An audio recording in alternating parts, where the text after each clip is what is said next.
harian kita. Hari ini hari Selasa tanggal 18 Mei 2021, hari biasa pekan ke-7 masa Paskah. Bersama saya Suster Petronella Borukaro KSCC. Bacaan yang akan kita renungkan diambil dari Injil karangan Yohanes bab 17 ayat 1 sampai ayat 11a dengan tema Jadikan hidup kita menjadi kemuliaan bagi nama Tuhan. Demikianlah kata Yesus, lalu ia menengadah ke langit dan berkata, Bapa, telah tiba saatnya, permuliakanlah anakmu, supaya anakmu mempermuliakan engkau. Sama seperti engkau telah memberikan kepadanya kuasa atas segala yang hidup, demikian pula ia akan memberikan hidup yang kekal kepada semua yang telah engkau berikan kepadanya. Inilah hidup yang kekal itu, yaitu bahwa mereka mengenal engkau satu-satunya Allah yang benar, dan mengenal Yesus Kristus yang telah engkau utus. Aku telah mempermuliakan engkau di bumi dengan jalan menyelesaikan pekerjaan yang engkau berikan kepadaku untuk melakukannya. Oleh sebab itu ya Bapa, permuliakanlah aku padamu sendiri dengan kemuliaan yang kumiliki di hadiratmu sebelum dunia ada. Aku telah menyatakan namamu kepada semua orang yang kau berikan kepadaku dari dunia. Mereka itu milikmu dan engkau telah memberikan mereka kepadaku dan mereka telah menuruti firman-Mu.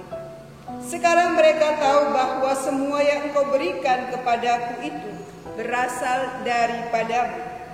Sebab segala firman yang engkau sampaikan kepadaku telah kusampaikan kepada mereka, dan mereka telah menerimanya.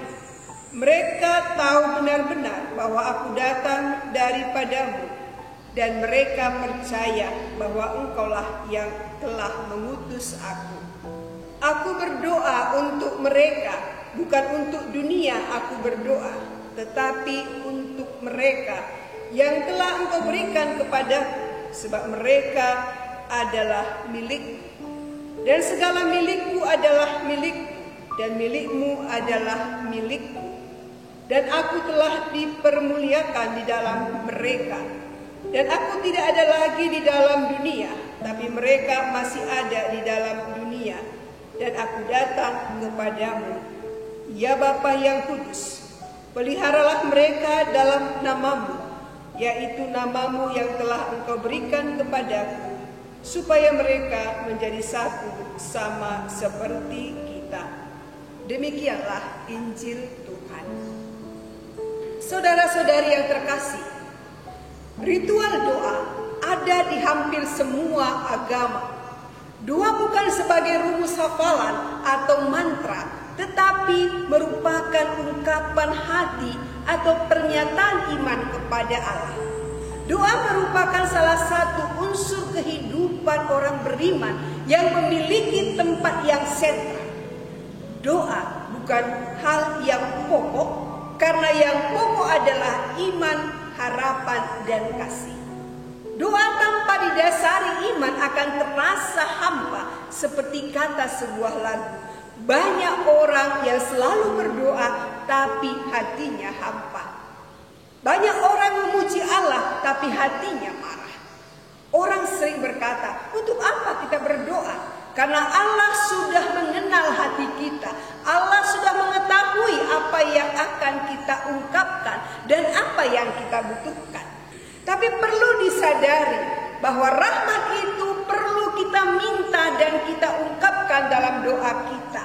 Kita perlu mengulurkan tangan untuk menerima rahmat Allah. Dan salah satu uluran tangan kita untuk menengadah adalah lewat doa. Kita bersyukur zaman sekarang masih ada orang yang memiliki kehendak kuat untuk mencari tempat yang hening, melepaskan diri dari segala kesibukan, terpisah dari berbagai kepentingan kerja, studi, telepon, teman, dan lain-lain, hanya untuk bertemu dengan Allah secara pribadi dalam doa dan keheningan. Doa menjadi suatu kebutuhan. Saudara-saudari, dalam bacaan yang kita dengar dikisahkan tentang Yesus yang berdoa. Doa adalah bagian yang tak terpisahkan dengan diri Yesus. Walau ia sangat sibuk dengan pekerjaan-pekerjaannya, ia selalu mencari waktu untuk berdoa.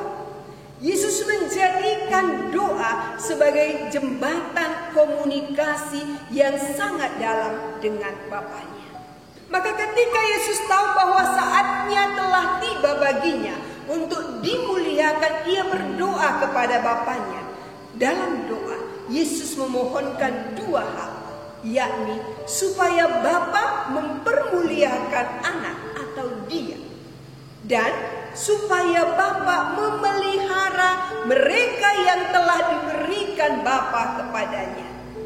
Dalam perjalanan hidupnya, Yesus telah memuliakan Bapa. Hal itu nampak dalam pekerjaan-pekerjaan yang telah diselesaikannya. Karena dia telah menyelesaikan pekerjaan-pekerjaan yang diserahkan Bapa kepadanya, maka ia meminta agar Bapa mempermuliakan dia, supaya dia bisa memuliakan Bapa dengan memberikan hidup kekal kepada mereka yang telah diberikan Bapa kepadanya. Hidup kekal dimengerti sebagai pengenalan akan Bapa sebagai satu-satunya Allah dan pengenalan akan Yesus yang diutusnya. Sebenarnya dalam seluruh pelayanan Yesus, kemuliaan itu sudah ditampilkan. Beberapa kali Yesus juga menampakkan kemuliaannya di hadapan para murid. Misalnya dalam peristiwa air diubah menjadi anggur, dalam peristiwa membangkitkan Lazarus, dan lain-lain. Hanya saja kemuliaan Yesus yang utama adalah kesatuan utuh dengan Bapanya. Dengan melakukan pekerjaan-pekerjaan itu, ia menampakkan kesatuan yang utuh dengan Bapa yang mengutusnya. Tetapi kemuliaan yang utama itu akan menjadi penuh ketika anak kembali kepada Bapanya. Hanya dengan kembali kepada Bapa, anak dimuliakan. Jalan yang harus ditempuh untuk menuju kemuliaan itu adalah jalan salib. Anak manusia ditinggikan dan dimuliakan nyata pada peristiwa salib dan kebangkitan. Anak ditinggikan di salib dan dimuliakan dalam kebangkitan. Pada saat itulah orang akan sampai pada pengenalan yang utuh akan Bapa sebagai satu-satunya Allah dan Yesus yang diutusnya. Memang selama pelayanannya orang mengenal Yesus, tetapi pengenalan yang penuh baru akan dicapai setelah kematian dan kebangkitannya berkat Roh Kudus yang akan membantu untuk mengenal seluruh kebenaran.